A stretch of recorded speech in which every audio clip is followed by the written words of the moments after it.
10 साल का पिंकू हर रोज शाम के समय अपने घर के पास वाले खाली मैदान में दोस्तों के साथ खेलने जाता था। उसी मैदान से कुछ ही दूरी पर एक टूटे फूटे खंडर पड़े मकान की दीवार लगती थी। एक दिन खेलते हुए बॉल उस मकान के अंदर चली गई। बॉल वापस लेने के लिए पिंकू और उसका एक दोस्त विक्रम मकान के अंदर चले गए।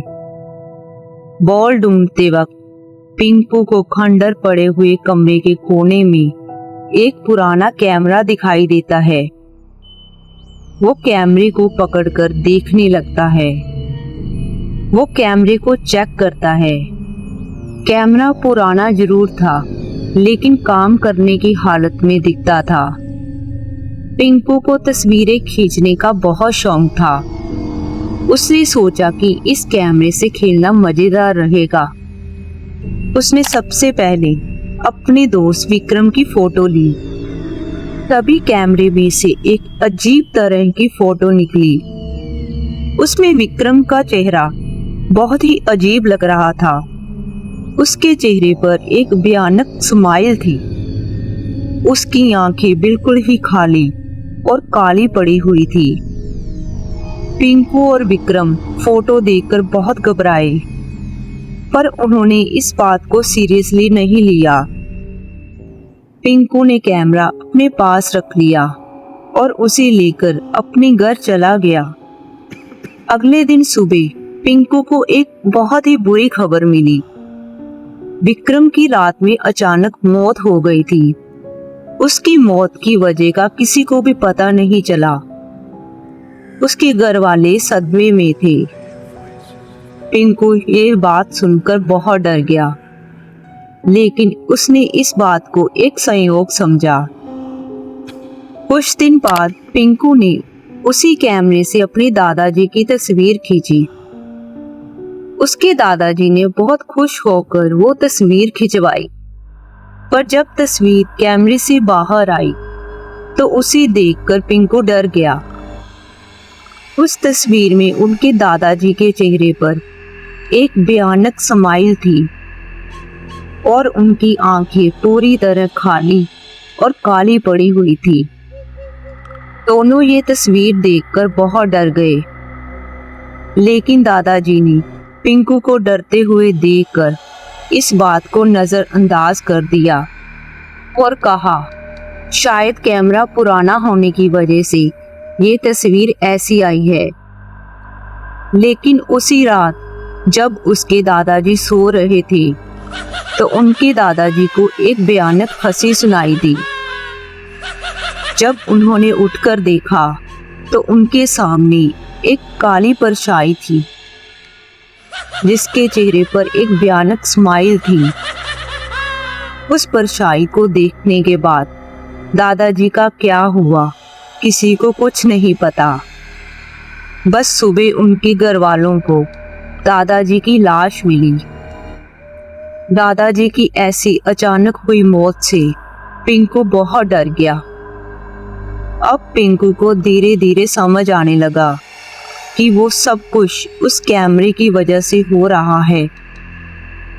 वो जिस किसी की भी उस कैमरे से तस्वीर खींचता है, अगले दिन उसकी लाश मिलती है। पिंकू ने उस कैमरे से पीछा छुड़वाने की कोशिश की।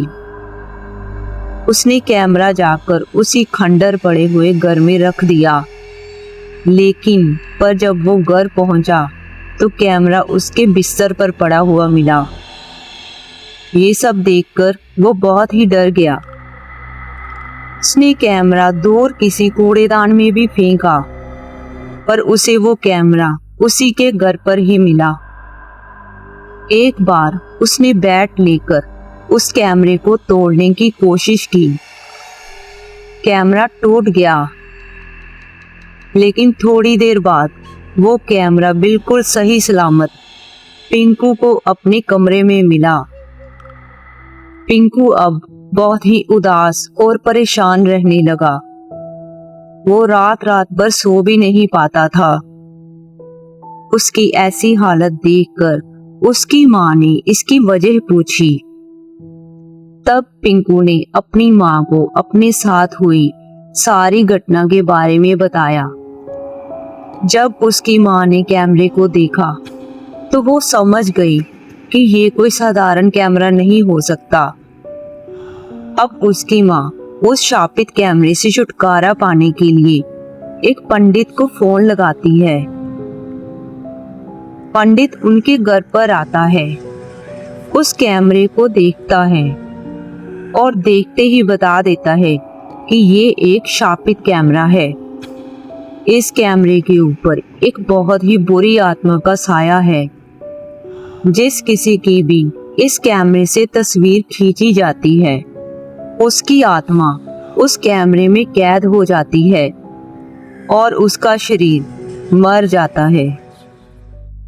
ये सब कुछ उस कैमरे में रहने वाली एक शापित आत्मा की वजह से होता है।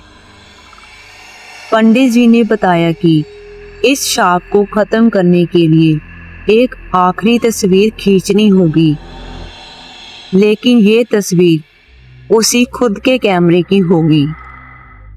पंडित जी ने वो कैमरा एक आईने के सामने रख दिया और दूर होकर खड़े हो गए।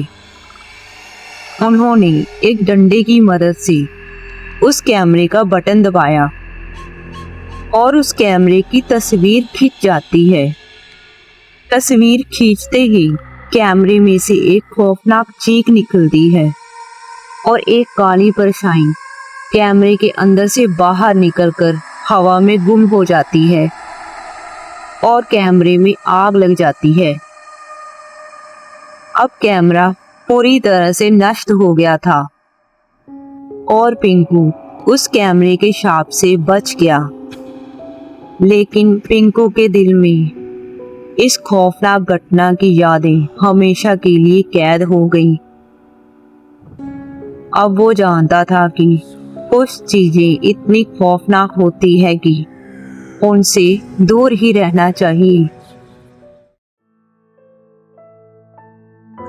अगर आपको हमारी ये कहानी अच्छी लगी हो तो इसे अपने दोस्तों के साथ शेयर करें, सब्सक्राइब करें और लाइक करें।